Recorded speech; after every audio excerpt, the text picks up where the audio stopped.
Next we are discussing the extra-embryonic membranes. Extra-embryonic membranes are also known as fetal membranes or embryo sac. This embryonic sac or fetal membranes are formed of embryonic tissue that lie outside the embryo. These tissues are the supportive structures developing during the embryonic stage and it gives protection to the embryo.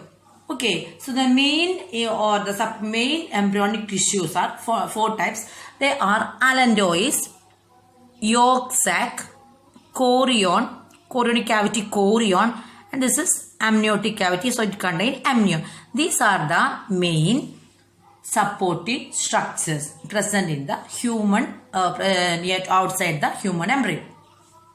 Allantois, yolk sac, amnion, and chorion. Okay, so amnion is a special protective membrane and it provides a protection, the private aquarium to the baby. Private aquarium to the baby. Then, if the parents have any genetical problem, the parent have any genetical problem, if that lady is get pregnant, if they want to check the embryo having any defect, just checking the amniotic fluid. Just checking this amniotic fluid. So amniotic fluid contain all the characters of the growing embryo. Amniotic fluid contains all the characters of the growing embryo. Next is, the sex of the baby also determined, also identified with the help of this amnion. That process is known as amniocentesis. Okay. Then next one is chorion. Chorion is the outermost extra embryonic structures that surrounds the whole embryonic system. Chorion that surrounds the whole embryonic system. Yolk sac provides fetal blood cells and it's modified form part of the umbilical cord. So this is the yolk sac. This yolk sac provides fetal blood cells and it is modified to form the part of umbilical cord. Allantois serves to contribute the arteries and veins of the umbilical cord. Its main function is nutrition and also help in respiration and excretion. So these are the main or four supportive structures. First one is amnion, amniotic sac, amnion or amniotic sac. Okay, determining the sex of the baby and the genital disease are possible with the help of identifying the amniotic fluid. That process is known as amniocentesis. Okay, amnion is a special protective membrane. It provides a kind of private aquarium to the embryo. Chorion is the outermost extra embryonic membrane that surrounds the whole embryonic system. Yolk sac provides fetal blood cells and it is modified to form the part of the umbilical cord. Allantois which contribute the arteries and veins of the umbilical cord. Its main function is nutrition and helps in respiration and the excretion. Okay, so I hope the extra embryonic portion is clear to you. Okay, so next we are discussing placenta. This is the placenta.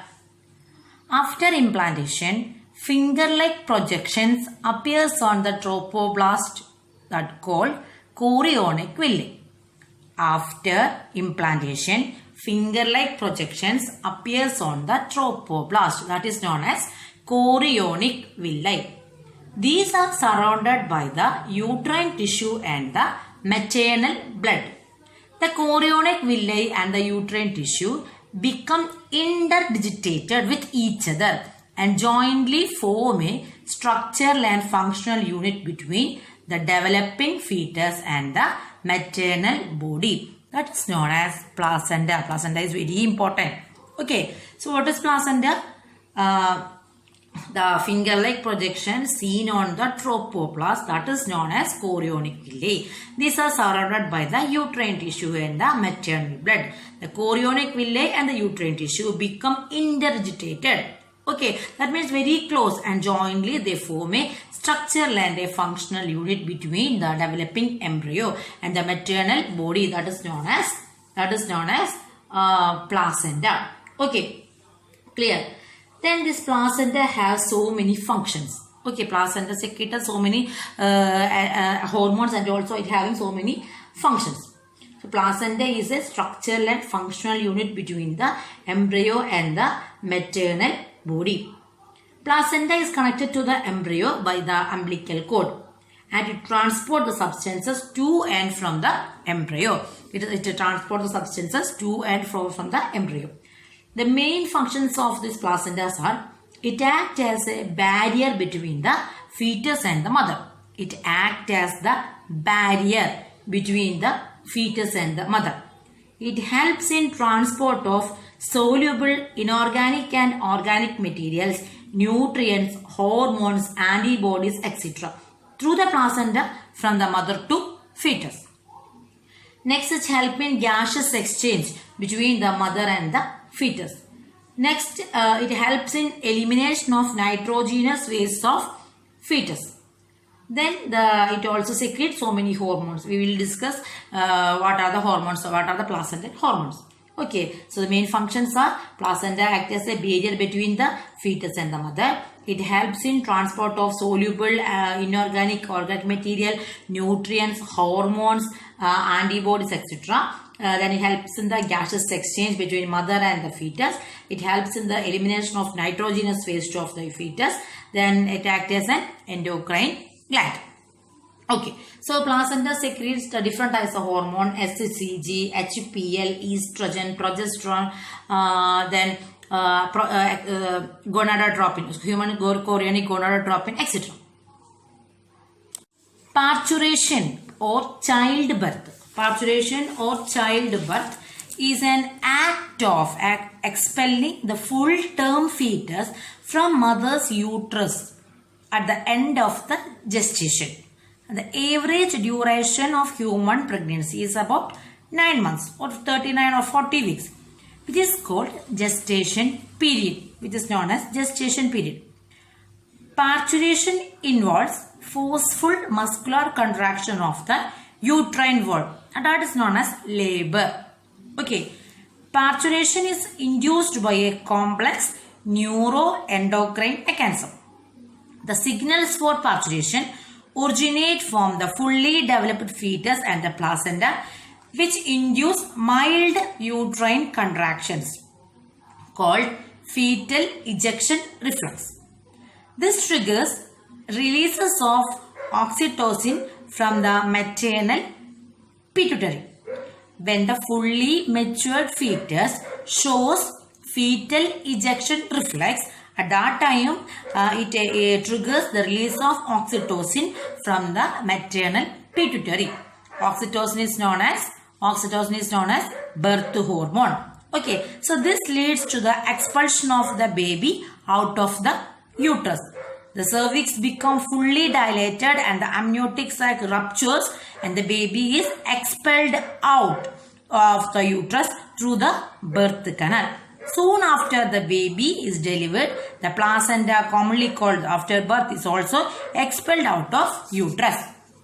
So parturition is the childbirth. It happens not only by the mother but also the fetal ejection reflex also needed. Fetal ejection reflex, the fully developed fetus induce a pressure that releases oxytocin from the maternal pituitary and it produces the muscular contractions of the uterine wall, that is known as labor.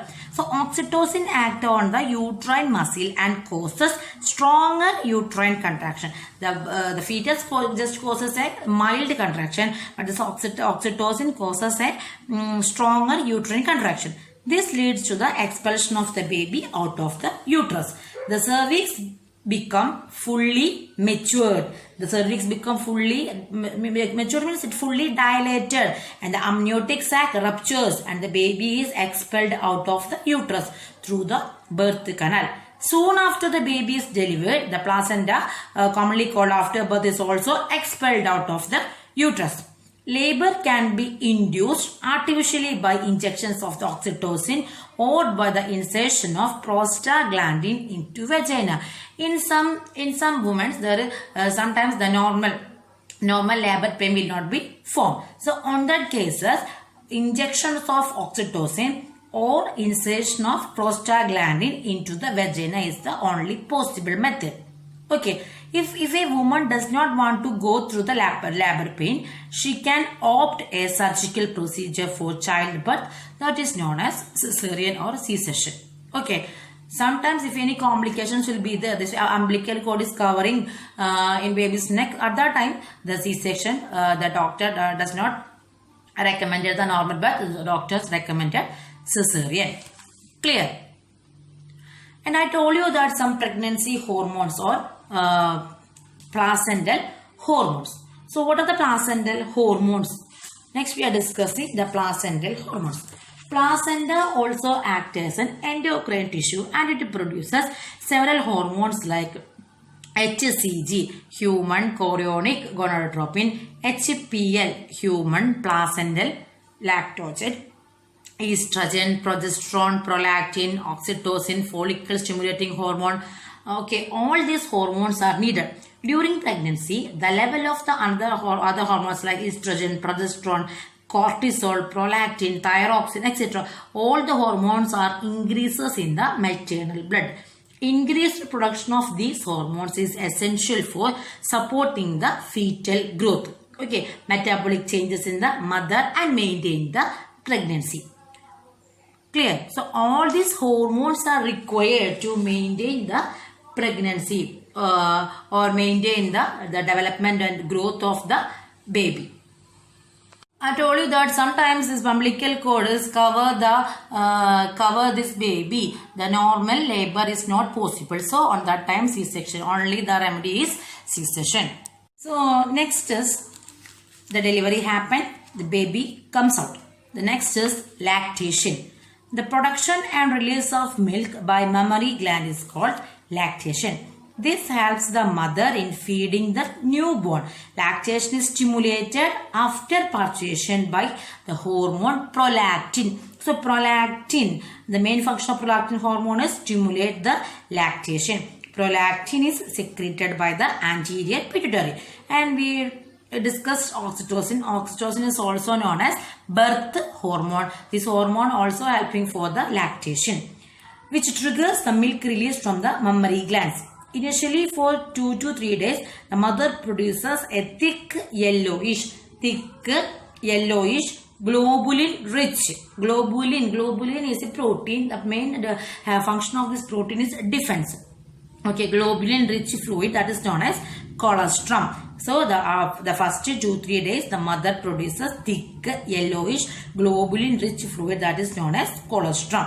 Okay, it contains abundance of maternal antibodies and thus help to strengthen the baby's immune system. In next chapter, I think the biotechnology chapter, we will discuss the structure of antibody and which type of antibodies are seen in colostrum. Colostrum contains the antibody A. Antibody A means antibodies are represented by the English alphabets Ig. Okay, IgA. So colostrum contain IgA. Amma A. So just remind that colostrum contain the antibody A. It contains the abundance of maternal antibodies and thus help the strengthen of baby's immune system.